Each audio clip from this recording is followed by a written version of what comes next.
Welcome to the Wisconsin Vegetable Gardener Extra. I'm Joy Baird. And I'm Holly Baird. And today we're in Madison, Wisconsin at the Garden Expo. It's held the first weekend of February every year. We've talked to several people on the floor presenting products to the public.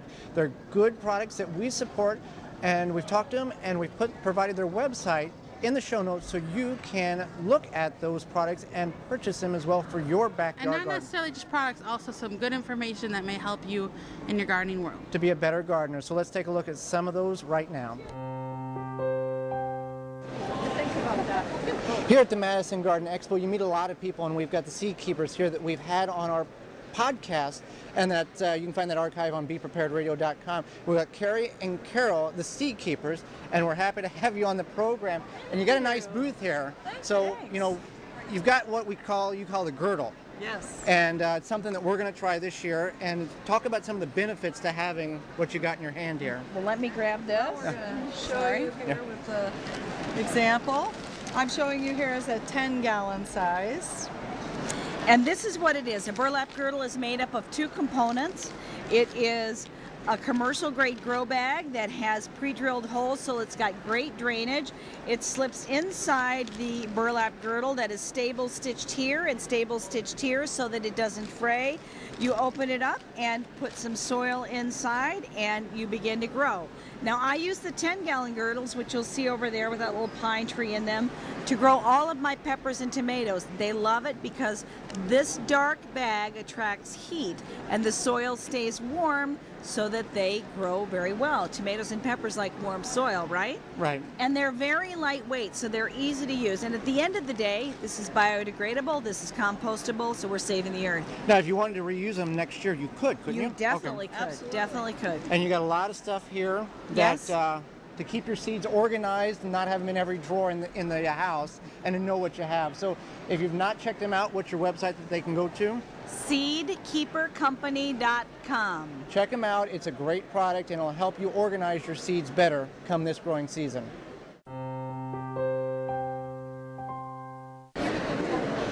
You meet all different kinds of people at a garden expo. We're here with the Hsu Soil and Compost Company with Sylvia, one of the representatives. Now, what is this company all about?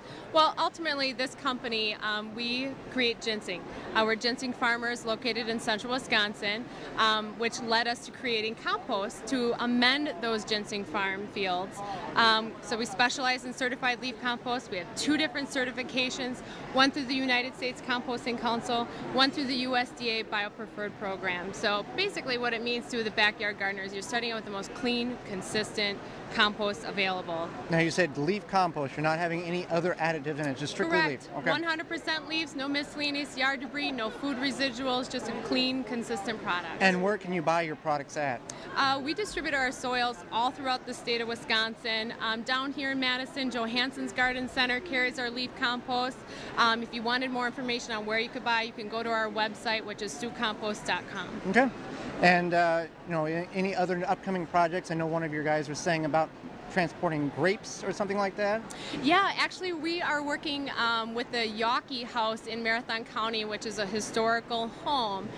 We have a grapevine that has been dated between 1850 and 1860, and they're looking at doing some cuttings on that. And considering ginseng is, has a lot of historical value to it, we're kind of excited about, continuing some of that history with this grapevine. Responsibility that I'm sure you can take and make work very successfully. We are going to see what we can do. We're pretty excited about it. We're just in the beginning stages of it all. Well, thank you for talking with us, and again, we'll have the website for our viewers to go check out. Fantastic. Thank you very much.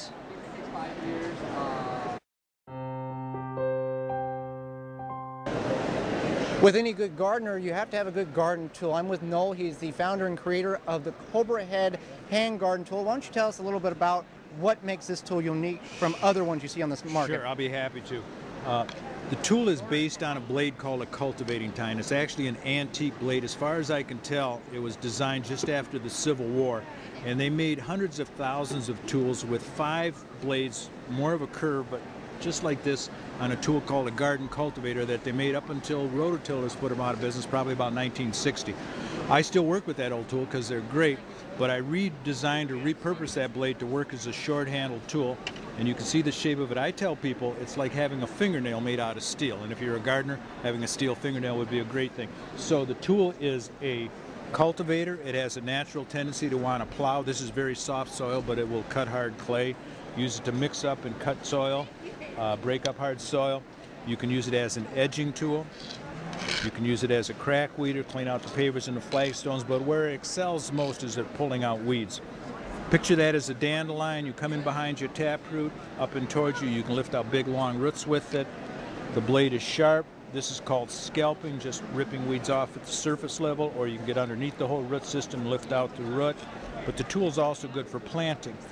It lays down a perfect furrow for seeding, and it's much easier than using a trowel to make holes to set your starts, your smaller bulbs, and your vegetables.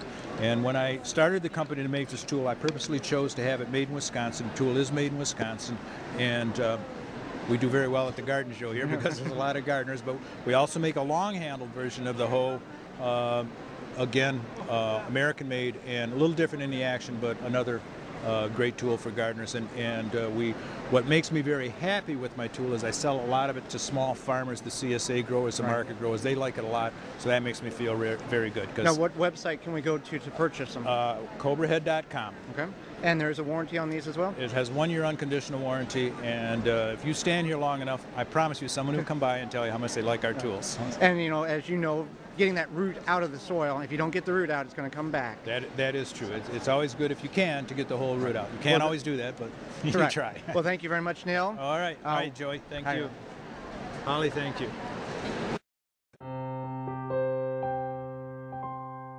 With composting, it's an important aspect, and it's better to compost at your residence than it is to truck it across the country. And we're here with John, who's all about composting. A lot of people think composting is a very complex thing to do in their backyard, but it really isn't. No, it's very simple. There's just couple things you got to remember. One thing, no meat, no bones, no fat. Just about anything else from the kitchen, including eggshells and coffee grounds. Now, what is the most misconception people think about putting that kind of items is, whenever people do it properly, is it a 50-50 ratio to browns and greens, or is it really that important to get that ratio that precise? 50% ratio is important because it adds to the texture and to the composition of the finished compost. Now let's talk about different types of composting bins. We see we've got one you can make out of some items you have. You've got a bigger, more commercial grade compost. Is there one better than the other when it comes to composting in the backyard? I prefer this brand right here, this model right here, because it starts off as raw compost at the top, and by the time it gets down by the door there, it's the finished product. And all you do is you open up the door on the bottom and you shovel it out, and it's finished product. So no mixing or tumbling, it naturally progresses itself through the compost. Absolutely, yes. All right, well, thank you very much. And if you're going to compost, do it at home. Don't buy it. It's more cost effective, and you can reuse the items. You don't have to take it to your local landfill. And it's green. And it's green. Yes.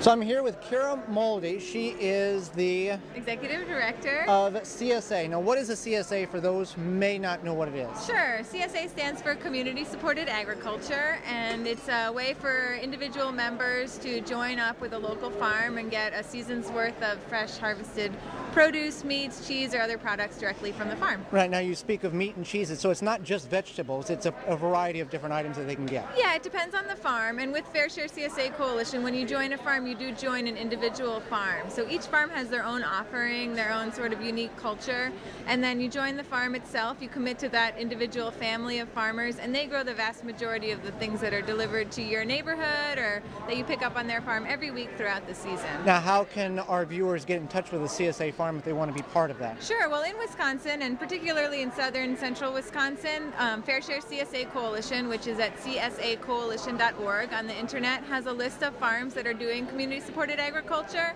There's also a website that's called localharvest.org, which is a more national website and has listings of farms that are doing CSA in different regions. So you can kind of enter your home zip code there and find farms that are serving you. Now, what if we have somebody who wants to be a CSA? Do you offer that availability as also? Sure, well, a little bit. At CSA Coalition, we're a coalition of farmers and eaters, and so as a group of farmers, we do offer resources.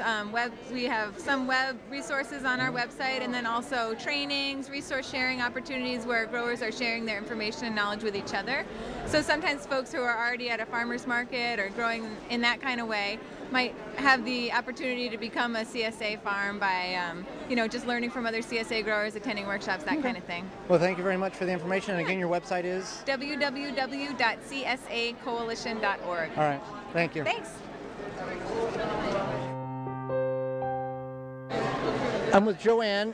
Vermiculture is different than composting in general, and the difference is you use worms as your main source of breaking the product down, correct? That's correct. You use compost worms, not earthworms. So you don't want to go out in the backyard and dig some worms up and throw in the bin? No, these are special worms that specifically eat compost. Okay. And you could probably get as elaborate of a device or as simple as you have here in a storage tub to make your composting for the worms, couldn't you? That's correct. You just need a bin. Okay. And you need bedding, which could be shredded newspaper or cardboard. You need lots of air circulation, and you need food. Okay.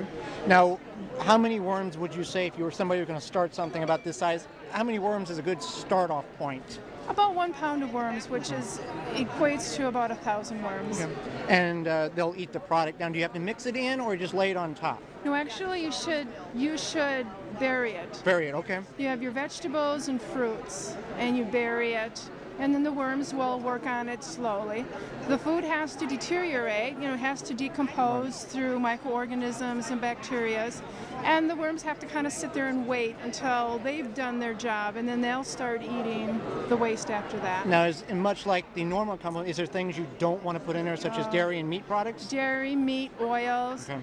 Worms breathe through their skin, so if there's lots of oils in there, it covers their skin, they suffocate. Okay. And also you have to be careful with your acidic foods like limes, lemons, oranges. You can put them in there, but you got to be very frugal about it. Okay. One last question. Is there a point where you have too many worms that you have to extract some, and then what do you do with those extra worms? Yes, they do. They reproduce quite rapidly. So you'll know when you need to harvest them is when the adult worms are like clinging to the sides. Okay. Because adult worms, they like to be away from the younger worms. Okay. So that's your time that you've got a lot of worms, and it's time to do the harvesting. What you can do with them is either A, you start another bin, or you share them with your friends.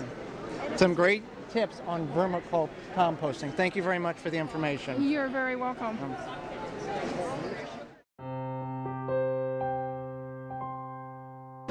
So I'm here with Joseph. He's the co-founder, along with his wife, of Field and Forest Products. Now, it's all about mushrooms. Now, it's becoming a bigger trend on YouTube on growing your own mushrooms. Why would somebody want to grow their own mushrooms?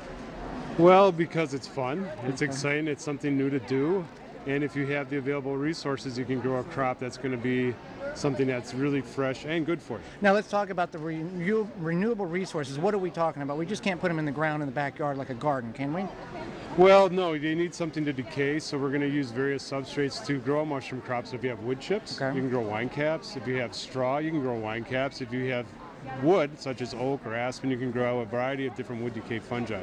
Now with growing them, do you need a partial shade, or a sun location? What's the best way to go about doing this? Well, for the most part, the wood decay fungi really like shade, so you'll need a shaded environment. Something like wine cap doesn't need all that shade, so it makes a great garden companion. Okay. And is there a specific time it's best to plant these? How long is the germination? What does somebody need to know if they're getting started in this? Well, the thing to do is you need to plant during the winter months and inoculate in the spring of the year. Okay. Well, your website is what now? www.fieldforest.net. And for anybody who wants to learn more about mushrooms or purchase their own mushroom spores, you can simply go there. He's got a massive variety of mushrooms that you can start growing in your own backyard or homestead.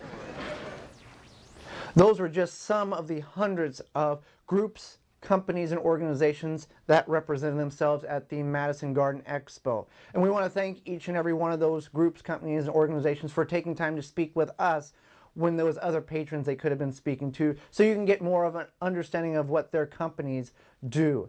As well as we want to thank the over 90 people that came to our 2 seminars on low-cost vegetable gardening for everyone.